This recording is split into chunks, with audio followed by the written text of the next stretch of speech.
청와대 이사를 온 뒤에 우리들이 놀 장소는 더 넓어지고 아름답게 꾸민 곳이 많이 생겼습니다. 언니와 저와 지만이 셋이서 틈만 나면 마음 놓고 놀 수 있게 됐어요.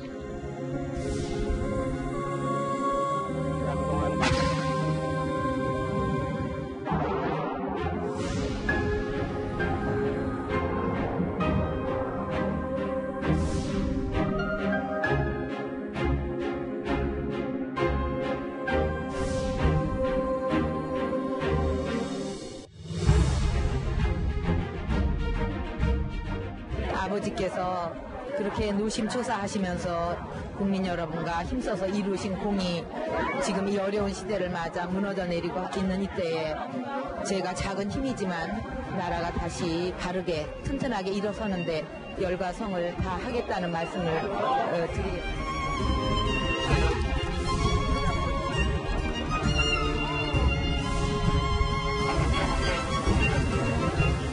저는 오늘 대한민국의 제18대 대통령에 취임하면서 희망의 새 시대를 열겠다는 각오로 이 자리에 섰습니다.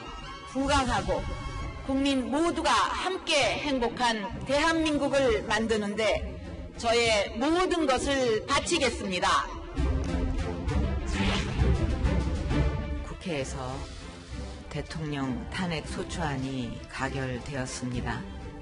저는 국회와 국민의 목소리를 엄중하게 받아들이고 있으며 지금의 혼란이 잘 마무리되기를 진심으로 바라고 있습니다.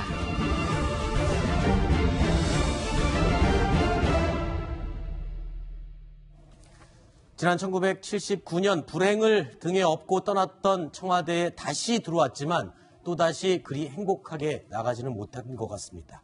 자, 짧았던 대통령 생활 어떻게 보셨습니까, 심 고문님? 저는 지금 짧았던 대통령 생활이라 했잖아요. 네. 짧지 않았습니다.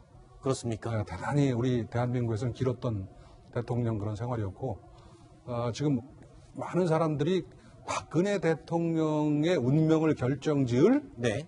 그 탄핵 심판 선고라는 표현을 많이 쓰는데 그랬었죠. 저는 그 표현에 동의하지 않습니다. 대통령의 운명이 아니고 네. 그 속에는 대한민국의 운명도 들어있는 거고 네. 국민의 운명도 들어있기 때문에 제가 볼 때는 굉장히 엄중하게 개인의 물론 그 불행도 물론 문제지만 네. 이런 불행을 통해서 우리 대한민국이 어떤 면에서 약간 좀 주춤거리는 그런 시절에 접어들었다는 면에서는 짧지 않은 대통령 시절이었다. 저는 그렇게 봅니다. 알겠습니다. 저는 참 이제 짧은 그런 어떤 파노라마 같은 그런 내용으로 이렇게 구성이 되어 있는데 네. 박근혜 대통령 보면은 이제 아버님이 사실은 쿠데타로 해서 집권을 해가지고 대통령이 되셨잖아요. 네. 그리고 나중에 이제 엄마, 아빠 모두 참 정상적이지 않은 상태로 이제 돌아가시고 그런 상황에서 이제 대통령까지 또 된 거 어떻게 보면은 상당히 나름대로 보면은 인생이 평탄치 않았다. 네. 이렇게. 그런데 지금 여기 대통령 자리에서 물러나는 것 자체도 너무 평탄치 않은 이런 상황인데 저는 오늘 헌법재판소가 박근혜 대통령에 대해서 탄핵 인용을 했지만 탄핵 심판을 인용을 했지만 이거는 개인에 대한 그런 인용뿐만 아니고 제가 보기에는 5년 단임제 즉 1987년 이후에 우리가 직선제 대통령 직선제를 하면서 만든 5년 단임제 대통령제 이게 제왕적 대통령제거든요. 네. 대통령의 힘이 너무 큽니다. 네네. 이런 제왕적 대통령제에 대한 탄핵일 뿐만 아니고 또 박근혜 대통령이 특히 소통을 잘 못하셨는데 네. 그 이유 속에는 청와대의 불통적인 그런 구조도 있습니다. 아, 그렇습니다. 예, 이 청와대의 어떤 불통적인 구조에 대한 탄핵도 같이 들어있는 거다. 그렇죠. 그래서 이 헌법재판소가 오늘 탄핵 결정한 거를 앞으로 우리가 잘 그대로 받아가지고 하려면은 그냥 대통령이 물러나는 것뿐만 아니고 이 대통령제 개헌을 통해서 이걸 바꿔야 되고 그리고 청와대의 그런 어떤 전체 구조도 바꿔줘야만 다음 대통령이 국민의 목소리에 귀 기울여서 일을 할 수 있을 것이다. 이렇게 알겠습니다. 자, 지금 방금 말씀하신 것처럼 소통, 불통 이 이야기를 해주셨습니다. 그렇다면 지금 파면 선고를 받은 박근혜 대통령, 전 대통령 자, 오늘은 입장 발표를 해야 되는 거 아닙니까? 신 고문님. 오늘은 입장을 내놓을 계획이 없다는 것이 입장이었습니다. 하하. 그런 면에서 대단히 좀 안타깝게 생각하고요. 네. 제가 보는 견지에서는 위대한 지도자, 네. 정치인은요, 국민이나 언론이나 제 주변에 있는 사람들의 어떤 그 상상이라든가 예상을 깨고 더 이상을 제시함으로써 감동을 주는 사람입니다. 근데 지금 얘기도 나왔지만 소통불통이 나왔지만 소통불통의 차원이 아니라 대통령께서는 지금 그런 문제가 있을 때 이전부터 네. 여러 가지 요구를 했는데도 불구하고 그 요구의 일부분에 대해서도 대답을 하지 않았다는 부분이 네. 상당히 그 문제가 있었다라는 네. 것이고 오늘 같은 날도 마찬가지로 네. 지금 본인의 어떤 그 뭐랄까요 잘못으로 인해서 이런 상태까지 왔으면 제가 볼 때는 입장을 내놓는 게 맞죠. 네. 예를 들어서 죄송하다든가 미안하다든가 이런 얘기 나오는 게 맞지 어떻게 오늘 내놓을 계획이 없다는 것을 제 3자를 통해서 내놓고 그 당시 저기 관제에서 하루 더 머물다 있게 가겠습니다라는 네. 그런 거를 듣는 우리 국민들의 마음은 정말로 가슴이 아픕니다. 네. 자, 박근혜 전 대통령의 향후 거취 문제에도 관심이 쏠리고 있습니다. 저희 뉴스탑10에서도 경기도 모처에 갈 것 아니냐, 삼성동 자택은 조금 부적절하지 않느냐, 경호 문제 때문에 뭐 그렇다는 얘기가 많이 나왔었는데, 근데 오늘 또 취재진이 가봤더니 삼성동 자택으로 갈 가능성이 높다고요? 그렇습니다. 공식적인 발표는 없습니다만 삼성동 자택으로 거처를 옮길 가능성이 매우 높아 보입니다. 그렇게 볼 수 있는 근거가 조금 있는데요. 저게 지금 오늘 오후에 네. 저희 채널A 취재진이 직접 촬영한 화면인데요. 그렇습니다. 봉고차 2대가 도착을 했고 종이 상자 10여 개를 안으로 옮겨 실는 모습이 화면에 네. 잡혔습니다. 저게 대통령의 물품들이 지금 자택으로 옮겨간 게 아닌가 이렇게 추정이 되고 있죠. 그렇습니다. 단정할 수는 없습니다만 대통령이 박근혜 전 대통령이 삼성동 자택으로 거처를 옮기기 위해서 준비 작업 중이고 또 그 과정에서 일부 짐이 먼저 들어간 것이 아니냐는 네. 짐작을 할 수 있겠고요. 또한 청와대 경호실 직원도 삼성동 자택에 이제 그 인근에 있다라는 이야기가 전해지고 있기 때문에 삼성동으로 옮길 가능성이 현재로서는 가장 높아 보입니다. 네. 박근혜 대통령이 플랜 A하고 플랜 B, 즉 플랜 A는 오히려 기각되는 쪽에다가 네. 만들어놨고 플랜 B는 이제 인용이 되는 쪽으로 해놨는데 사실 플랜 A는 다 준비를 해놨는데 네. 기각됐을 때 대국민 뭐 성명도 이런 건 다 준비해놨는데 플랜 B는 미처 준비를 안 했다는 겁니다. 그러니까 아마 대통령은 이것은 탄핵이 기각될 것이다라는 네. 걸 너무 믿고 있었던 것 같고 그렇기 때문에 사실은 삼성동에 있는 사저도 사전에 전혀 준비를 안 해놨던 거예요. 네. 그래서 사실은 오늘 이 대통령의 탄핵 결정은 선고하는 순간 효력을 발생하는 거거든요. 네. 그래서 원래는 청와대에서 바로 나와야 됩니다. 네. 그럼에도 불구하고 이런 어떤 하루 정도 늦게 나오고 하는 그런 부분들은 사실은 뭐 박근혜 대통령의 헌재의 어떤 결정문을 뭐 제대로 잘 존중을 안 한다 이렇게 말하기는 어렵고요. 네네. 어떤 좀 이 절차적인 좀 문제만 있다 이렇게 볼 수 있는 겁니다. 저는 지금 플랜 B가 없다는 부분에 대해서 일부에서 비판하지 않습니까? 네.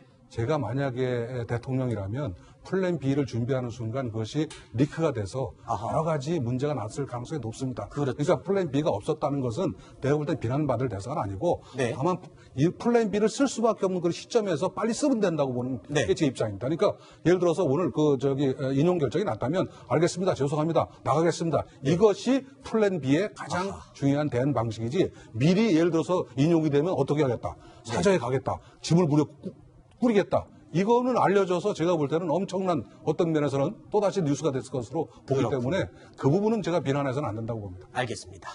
자, 삼성동 자택을 떠날 때에 이런 말을 남겼었죠. 함께 들어보시겠습니다. 5년 후에 아주 밝은 얼굴로 다시 뵙게 되기를 고대하면서 그때까지 건강하시고 너무 행복하시기를 기원하겠습니다. 5년 후에 멋있게 큰 박수 받고 돌아오세요. 기다릴게요. 최선을 다하겠습니다. 네. 우리 주민 여러분 마음 잊지 않겠습니다. 자, 헌재의 탄핵 인용 결정으로 파면된 박근혜 전 대통령 측이 이 삼성동 사저 상황 때문에 오늘은 이동하지 못했다라고 밝혔습니다. 하루 이틀 더 관저에 머물 것이라는 관측이 나오고 있는데 청와대로 가보겠습니다. 이현수 기자. 네, 청와대 춘추관입니다. 네, 박 전 대통령 오늘 관저에 계속 머물 예정이죠? 네, 박 전 대통령 측은 삼성동 상황 때문에 오늘은 이동하지 못하고 관저에 남는다고 밝혔습니다. 또 오늘 입장이나 메시지를 내놓을 계획은 없다고 전해왔습니다. 박 전 대통령은 탄핵 선고 이후 관저에서 수석 비서관들과 만난 뒤 이 같은 내용을 전했습니다. 삼성동 상황을 언급한 것은 사저 경호 문제 등 사전 준비 작업이 되지 않아 당장 이동하지 못한다는 뜻으로 해석됩니다. 청와대는 지난해 10월 퇴임 후 삼성동 사저로 되돌아가기로 했다는 입장을 공식적으로 밝혔는데요. 원래대로라면 내년 2월 정상적인 퇴임 일정에 맞춰 사저 리모델링을 진행할 예정이었지만 최순실 국정농단 사건이 터지며 준비 없이 복귀하게 된 겁니다. 공식 입장은 내지 않았지만 박 전 대통령은 헌재의 전원일치 탄핵 인용 결정에 상당히 충격을 받은 것으로 보입니다. 네, 이 기자, 황교안 권한대행이 지금 대국민 담화를 발표를 했죠. 어떤 내용입니까? 네, 황교안 권한대행은 오후 5시 정부 서울청사에서 대국민 담화를 발표하고 국민 통합을 강조했습니다. 황 대행은 국민 여러분께 진심으로 송구스럽다며 이런 입장을 밝혔습니다. 황 대행은 박 전 대통령의 파면이 결정된 직후 국방부와 외교부 장관 등에게 전화통화를 하며 군 경계태세 강화와 치안 유지를 당부했습니다. 대국민 담화에선 안타깝고 참담한 심정이라면서도 헌재 결정은 헌법과 법률에 따라 내려진 것이라며 대한민국은 법치주의를 근간으로 하는 자유민주국가다. 모두가 헌재의 결정을 존중해야 한다고 말했습니다. 또 향후 60일 기간 안에 새 대통령을 선출해야 하는 점을 알리면서 공정한 대선 관리를 언급했습니다. 황 대행은 온 국민의 단합이 필요하다며 국민들의 협조를 거듭 당부하기도 했습니다. 지금까지 청와대 춘추관에서 전해드렸습니다. 네, 지금까지 채널A 정치부의 이현수 기자가 청와대에서 상황을 전해주셨습니다. 자, 김희태 기자, 질문이 있습니다. 이 박근혜 대통령 탄핵이 인용됐기 때문에 받는 예우에 있어서도 차이가 이제 크게 나죠? 뭐 차이가 날 정도가 아니고요. 사실상 아예 없다고 보시면 될 것 같습니다. 보시는 것처럼 정상적인 퇴임을 했을 경우에 대통령 연금을 받는데 현직 보수의 95%를 받을 수 있지만 박근혜 전 대통령 한 푼도 못 받습니다. 또 이 민간단체에서 추진하는 대통령 기념사업들이 있지 않습니까? 그런 부분 30%에서 50% 정도가 정부 지원을 했었는데 이 역시 받지 못하고요. 다만 경비는 5년간 받을 수 있고 5년 더 연장이 가능합니다. 이 부분은 왜냐하면 이 대통령이 이 현직 당시에 국가기밀 굉장히 민감한 것들을 많이 알고 있기 때문에 이런 점에서 전직 대통령 파면이 됐지만 그래도 박근혜 전 대통령 보호를 해야 된다는 얘기가 있는 거고요. 그렇군요. 그리고 또 교통통신 사무실, 그 병원 치료비도 한 푼도 받지 못하고요.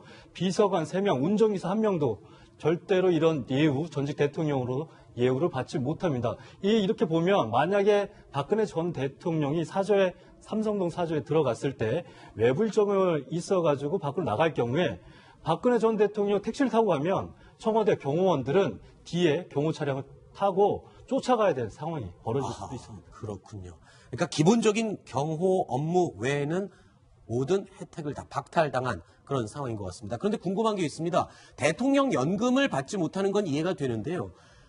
박 전 대통령은 사실 의원 시절을 지냈기 때문에 의원 연금이 있지 않습니까? 예.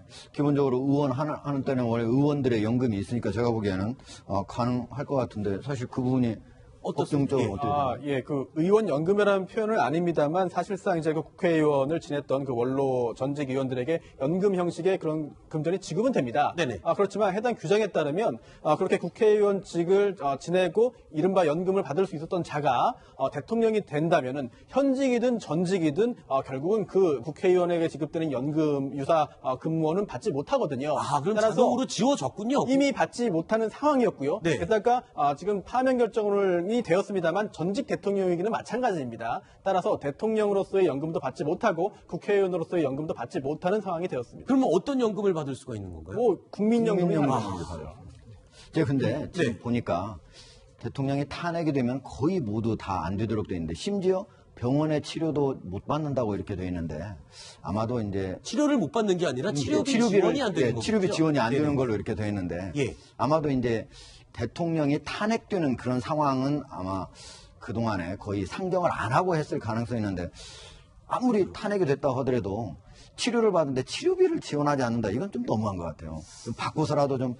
바꾸어서라도 지원이 될 수 있도록. 의료보험 여부와 따져봐야 되겠죠. 의료보험. 의료보험. 일반적인 국민으로서 의료보험 혜택을 받을 수 있는 방법은 예를 들어서 돼 있지 않겠는가 추정이 되는데 예를 들어서 저기 대통령이 있을 때도 예를 들어서 의료보험에다가 꾸준하게 그걸 냈다면 저기 의료보험은 적용이 돼야 옳은 거 아닌가요? 실제로 제가 모릅니다만 그 의료보험은 적용이 돼야 된다고 보는데 의료보험은 적용이 된다고 보면 될 것 같고요. 박근혜 대통령 국민연금은 받을 수 있습니다. 근데 보면 국민연금 한 달에 한 최고 금액이 수령 금액이 190만 원 정도거든요. 근데 전직 대통령으로 만약에 받아서 예우를 받는다면 이 한 달에 1,200만 원 정도를 받는데 거의 뭐 6분의 1 수준으로 떨어졌기 때문에 이런 부분에서는 사실상 그러니까 전직 대통령 예우가 안 된다고 보시면 될 것 같고요. 굉장히 적은 금액으로 국민연금 혜택을 받는데 박근혜 전 대통령 국민연금을 냈습니다. 이 국민연금 10년의 이제 기본연금 소득을 내면서 사실상 보험료를 내면서 국민연금을 받을 수 있는 자격을 가지고 그렇죠. 지금 박근혜 전 대통령이 받는 것도 굉장히 중요한 부분이고 따져봐야 되는데요. 경우에 따라서는 이 받는 그런 그 액수를 훨씬 상회하는 엄청나게 큰 금액을 국가에 결국은 지급해야 되는 상황이 발생할 수 있습니다. 뭐냐면 앞으로 형사적인 절차가 진행될 수 있는데요. 진행되어서 유죄 판결을 선고된다. 그리고 그게 혹시라도 뇌물 관련된 범죄라고 한다면 이제 몰수 추징 대상이기 때문에 굉장히 큰 금원을 이제 추징당할 수가 있거든요. 그런 일이 발생한다고 한다면 굉장히 큰 경제적인 그런 어려움도 예상됩니다. 그렇군요. 그리고 또 궁금한 게 하나 있습니다. 이른바 청와대 순장조라는 그런 표현으로 이야기가 나오기도 하는데 청와대 참모진들, 보좌진들 이들은 어떻게 되는 겁니까? 우선은 이제 법적으로 청와대 참모진들이 이제 동반 사퇴를 해야 될 책임은 법적으로 없고요. 하지만 일각에서는 이 청와대 참모진 이 황교안 대행을 따라서 한 90여일 이제 보좌를 해왔는데 과연 어떤 상황을 해야 되냐, 어떤 이제 태도를 취해야 되냐라는 얘기가 나오고 있는데 이 청와대 참모진들 이 일괄 사퇴를 하고 이 판단을 기다리는 거 아니냐, 차분히 이런 얘기도 나오고 있고요. 하지만 가능성이 가장 높은 거는 어쨌든 바로 조기 대선에 들어간단 말이죠. 그렇기 때문에 황교안 권한 대행, 이 청와대를 비워둘 수 없는 시간이 없기 때문에 당분간은 이 차기 정부 들어올 때까지 청와대 참모진들 그대로 자리를 지킬 것이라는 전망이 높습니다. 앞으로 남은 2달 정도만 자리를 지키고 새 정권이 들어올 때 그때 자리를 비워주는 형식이 되겠군요. 지킬 것이라는 전망보다는 저는 지키도록 해야 된다고 보는 사람입니다. 왜냐하면 2달뿐이 없는데 그걸 또 다 내보내고 거기에 누구를 임명하느니 차라리 지금 저 국내가 굉장히 엄중한 상태거든요. 예를 들어서 외교수석이라든가 이런 사람들의 가지고 있는 어떤 네트워킹 같은 거는